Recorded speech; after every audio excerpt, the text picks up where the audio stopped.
We are at Llama and we are having a fantastic time. This is my 8th video in my YouTube installment, so I hope you enjoy it. It's a different one this week.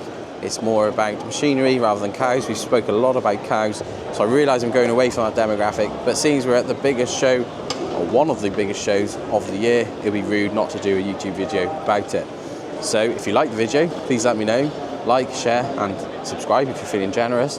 But I hope to show you in this video of how well things go at Llama and what the latest sort of innovations are that we've encountered today. So please enjoy the video. As you can see, we made it to the Llama show and I am currently on the Mel Stand. Now the reason I'm with this man today is because this is actually day 2. So I didn't do any filming yesterday because we were too busy walking around, and I had Sandy with me and we had a few friends with me, and there was so much to see, so much to do, and I thought, do you know what, I'm going to enjoy the day. So we had a look around all the products, and basically we've narrowed it down to a couple of things that we're looking at this year. And I mentioned earlier in this video, we're looking at livestock handling and also material handler, telehandler. So I'll show you them later. But for now, we have just arrived at the Mel Stand. I'm with Tom Turner and we're just walking around and doing a bit of filming. And currently on the Mel Stand, we're going to show you what's the latest in innovations. A different one this week. I appreciate you're all into cows, but there's, we've got to keep it fresh, keep it real, as they say. Fence over there. We're going to head over there. Obviously, we're going to go to Kabota, and yeah, I look forward to showing you what Birmingham has to offer on day 2 of Llama. Right, I'm just wandering around with Tom Turner here, and I'm going to ask Tom a couple of questions. Tom, what do you want to see today? What's your? I'd like to see some cultivation equipment. Have a look at the Livestock stand. Have a look at some drills. I want to see the Sprinter. Yeah. I think they've got a Sprinter here today. Okay. Claydon are here today as well. I'd like to see them on Claydon. See if they made any improvements to the design, that sort of thing. Amazing. And other than that, just, bomb about a bit, mate. Yeah, and second and last question. Look who's here. I'm in the middle of doing a YouTube, and my favourite Scottish man has turned up. Favourite? Are you on YouTube? Yeah, literally. How many followers you got? 500. Don't laugh. Yeah, I know. You missed the joke. You missed the It went straight over my head. Boom. Guys, Sandy Farm's like literally filming. Come on, say hello. Hello, good evening, good afternoon, good morning. I've already asked Tom Turner what his favourite machine was at the show, or what he wanted to see, I think. We've bumped into Sandy Farmstock. Hello. And Sandy and Tom and I we started together on the social media experience. And here we are, 3 years later? Still mates, remarkably. Yeah. Who would have thought? It's just PTSD trauma at this point. And I've got to ask you, Sandy.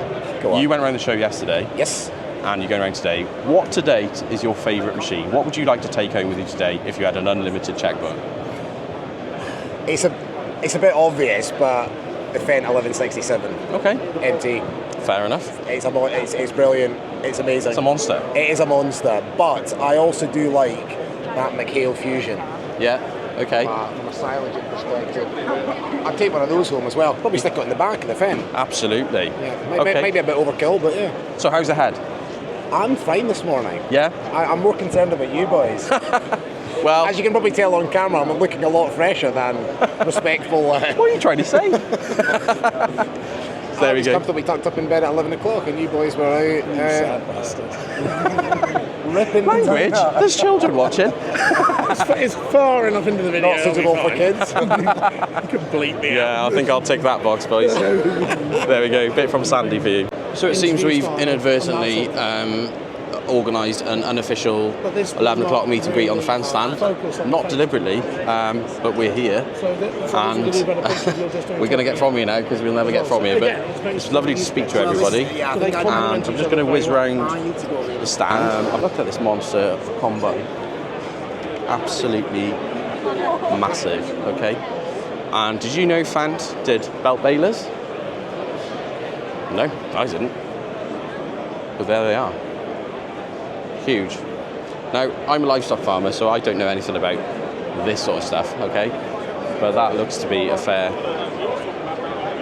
sprayer to me. 645. Well, what would I like to see more on the fence stand is the Livestock sort of tractor, which I know some of you find incredibly boring because everyone likes big machines, but from my point of view, this is a sort of outfit that appeals to me. I'm guessing it's a lot of money, but it's a very smart outfit. And she's a 312 Vario. I'll just take you inside quickly. Oh. Look at this beauty. Oh. Look at this.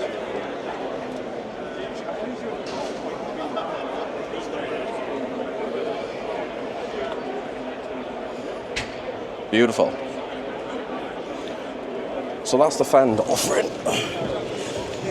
Come with me, I'll go back to Tom and Sandy, and we'll whiz around the Llama and try and show you as much as we can on YouTube. Been on the Fend stand now for probably an hour, and loads of people have come up to greet us, and it's so fantastic to see so many young faces in what I thought was an older age industry. The average age of farmers is what, 50?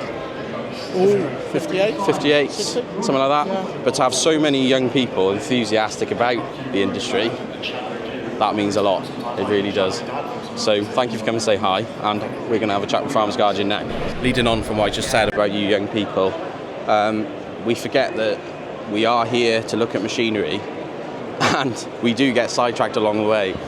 But we also forget that it's important to talk to people. We're not just here to see machinery, it's a social event, and it's important to take time and talk to one another, because there's a lot of you out there that are coming here to these shows that don't actually go to a lot of events. And I think it's important to keep these shows running for that social reason, for that aspect. And I think while we're still campaigning on these social media channels, raising awareness of the industry, and doing our bit and trying to add some value to the industry, I think it's important that you guys keep attending these shows to keep them going.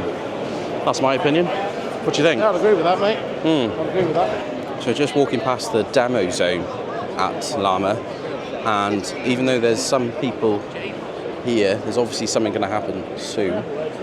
But we've got quad track, self-propelled, and many other things obviously ready and waiting to go to be demoed. So perhaps we'll catch up with that later, because we need to go and see a couple of the stands really. But hopefully I'll show you that in a bit. Now Mikhail have got a pretty impressive display here. They've got a set of triple mowers on its own sort of stand with a hydraulic pump on it, and it's actually lifting the stuff. I don't know if you can see from this side, but well, it's maybe stopped working now, but it was lifting it up either side, up and down. What a fantastic display, showing off these double back mowers and front mower. And we've also got the F5 560 Mikhail roller baler, as well as the V8 over there, which I believe is a belt baler, although I'm not that clued up on balers, and of course selection of tedders and rakes as well. So very good stand by Mikhail as always, and of course you can't talk about Mikhail without talking about the Fusion 4s just over there. I don't know if you can see behind me, but Caleb's also in this video inadvertently. Sorry Caleb, I didn't mean to catch you there, but I don't know if you're even watching this anyway, probably not. But yeah, it's a good stand, and well done Mikhail, I should say. Now it's easy to forget at Llama there's a lot of little stands on the side. Ones that are equally important to the industry as the big stands, and one I've got here is, Birdwatch, and we actually use this app ourselves. It's a fantastic way of managing your livestock system, and it's so simple to use, and you can do all your off movements, your on movements, you're registering births and deaths, and keep a record of all your medicines and everything else. So I highly recommend you try Birdwatch. We run it ourselves, and it's a very good platform. Have you ever heard of Birdwatch? I hear it's very good. You're not livestock though, you hate livestock, don't you? What will that do for my crops? Nothing. Oh, actually, manure. Yeah. Manure. You can monitor your, you know, your what do you call it when you know your yearly annual spread on hectareage. Oh right, okay. In terms so stuff like that. You have an application. Yeah, it's a case management system that we can map out our farm. Oh, that's useful. And you can literally designate areas, fields, and call them, you know, split them into fields. So you get nutrient management plans uploaded within that as well? Yeah, okay. It all works with it. So, a fantastic app. Some of you may recall that on another well-known younger person's app that we both use, that we actually got known for in the beginning. Yeah, you like that, don't you? It's not green, but it'll do. Some of you may recall that Tom made a very bold and very surprising statement about tractors. Didn't you? Yeah, I'll stand by it too. You know, He said, what did you say? Bang for buck? What exactly did I say? Bang for buck, in the lower horsepower range, you can't beat the Kabota for reliability and price. So we're going to go and see them. For a livestock farmer, and in certain contracting and cultivation applications, I truly believe it's a good tractor.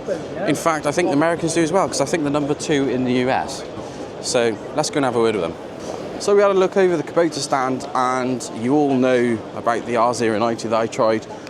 There's also a mini telehandler that may be coming soon, so stay tuned on that. There'll be a video featured on that, so I'm not going to focus specifically on that in this YouTube video. It'll have its own standalone video, so that's why I haven't showed you much on Kabota today. But look at that machine. What is that, Tom? So that is an application for things like slurries and digestate, so liquid digestate. So massive machine, high capacity. We convey taking any slurries out of the tanker that comes on to refill it. And the idea is that you can get a lot more acres covered. I think. Follow me.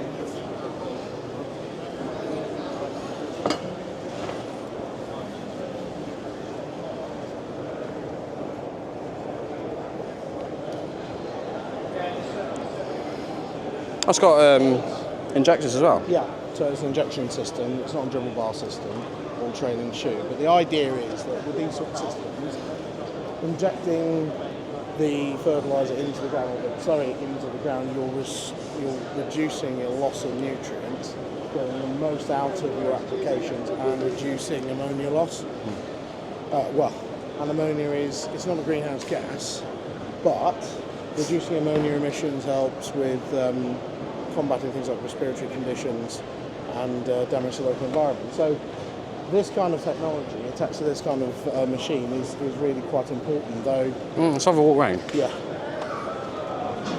That's a huge thing, isn't it? Yeah. There won't be many people who can afford it. No. How much is that then? No, actually. I would like to guess. Right. That's for Lincoln Fields, right? I think even that's a little bit. You know, this is for covering a lot of hectares. This will be primarily contractors who've got this, who'll be taking a lot of digestate out of ADs, I imagine. Very smart bit of kit. Something that we will not be interested in buying in rural West Wales. No, I don't fancy tanking. Even these are a bit too big for us. So we all know about Vicon, Cumberland, are owned by Kabota, and we've actually got a Vicon fast bale right there. Now that is an impressive baler. Very heavy baler, but a very impressive one, called a fast bale. And that actually doesn't stop at all. That carries on. You don't have to stop. And if you've seen one working, you'll know what I mean. Massey have got a very well put together stand this year. They've got a lovely big combine actually, just over there. I do quite like the new 5S. I'm not really a Massey man. I do have a Massey tractor, but it's quite an old one. They are smart looking machines, but a very well put together stand, I think you'll agree. With twin rotor rakes, it appears as well. Very nice. And we've got the flagship tractor, the 9S, just over there as well. 425 horsepower. Wow. So going back to what Tom was talking about earlier with that basically huge self-propelled digestate tanker on wheels. This is more of a system that, correct me if I'm wrong, would suit your contractors, your farmers. This is more what you use cases, yeah. Yeah, So this is more small machine, yeah. trailing shoe, so you're reducing a lot of your loss from ammonia. You're precisely applying nutrients more effectively. So if you look at how it works, creating a slot and then allowing dribbling the slurry from the trailing shoe into the slit, and you're putting the nutrients into the root zone, which is where it really needs to be to work properly. So we've got like a disc like on a plough here. Yeah. I didn't realise. So just shallow disc into the root zone, supplying the slurry directly to the root zone. It's a very important piece of kit. And also with something like this, you know, it's applying enough pressure to the ground to actually make sure that you're getting the product onto the ground. Okay. And there's a different style one here that you haven't got the discs, but you've got plate steel welded to the bottom that causes a sort of groove that the slurry can fall into. Am I right in saying that? These look. Am I wrong in saying that? You got that bit. Perhaps I'm wrong. Someone can correct me that in the comments, maybe. Possibly.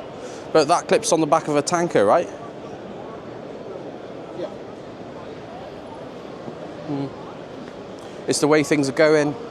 As it should be. You know, that's the way it is. There's been far too much pollution. We ourselves have had an NRW inspection recently, and say what you want, you may not agree with it, but it's there, and there's been far too much pollution in the rivers and the watercourses, and this is now the action that's been taken by the regulators, and these are the solutions to the industry, and this is what's on offer to help minimise that. Rumour has it that Jeremy Clarkson has yesterday bought that. I think it's the flagship tractor for Deutz. Am I right in saying that? I'm not sure really. 9340, I'm guessing so. It's a monster, absolute monster of a thing. And true Jeremy Clarkson style, I'm sure Caleb would say it's too big. Yeah. Rumour has it that Jeremy Clarkson Huge tractor. Yeah, I can see him driving it, to be honest with you. Can you? Yeah, unfortunately, yeah. Yeah. As I said, I'm sure Caleb's very happy that he's bought a tractor that's too big. And it's as if it needed wheel weights as well. Come on. But very handsome, very aggressive, and very Jeremy. Look at that. For a statue. Amazing. As you can see, there's a lot of people here at LAMMA 2025. Very impressive show. Extremely so. Lots of people, lots of machines, and a very positive outlook, I feel, a very positive reflection of the way things are in agriculture at the moment, despite the doom and gloom that's been sort of pushed around in the last year or so. I think we've got a lot to look forward to based on the attendance of this show. As you can see, we're in the cultivation side of LAMMA at the moment. This is Tom's bread and butter, and this is not really my thing because we're not an arable farm, we're a livestock farm. But I'm equally impressed to see what's on offer from a cultivation point of view. Now, what I want to show you is, I believe, and I could be corrected on this, so apologies Kabota if I get this wrong, the Robotti. And there's actually an orange one of these available, okay? And it's basically autonomous tool carrier.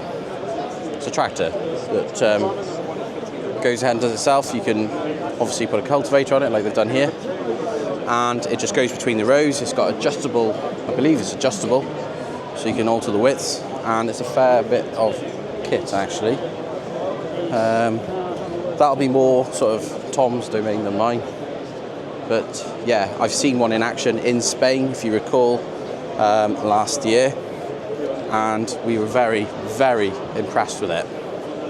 Extremely impressed with it. We are heading back to Hall 9 to stand 670, because I believe it's either AgriConnect Or Farmer's Guardian? What is it? Who's who? In what context, who's who? I don't know really. AgriConnect. AgriConnect own Farmer's Guardian. That. So they want to talk to William and myself. Just a bit of an interview, see how the show's going from our perspective. So we're heading back to have a chat with them there. So I dare say there'll be some videos uploaded soon. So that's what we're off to now. I'm not sure I can have seen it yet. Hey, that's on camera. We've had a great couple of days at LAMMA, and we've all actually just partaken in an interview with FG, right? We did indeed. And I got to put it high because he's so tall. Sorry. And You are small. That is all. yeah, Aaron, have you enjoyed yourself? I'm not talking in this. You're not talking. You're on YouTube now. I know that. And we've even got Dylan with us as well. Hello, say hello, I'm Dylan. here too. I'm here. So yeah, we've all just had an interview. It's been a good couple of days. So I think we're all going to have a nice cold beer now. That's it for LAMMA 2025 this year. We have had an awesome day, and yesterday as well. As I say, the footage is from day 2 because I was focused on enjoying the day yesterday. So I hope you've enjoyed the video, a bit of a different one for you this time from the cows. But if you like the video, remember to like, share and subscribe. And I thank everyone who supported me to date. The movement on this account has been huge, so I really appreciate it. But from now, that's the end of LAMMA 2025 and the Birmingham NEC. Thank you.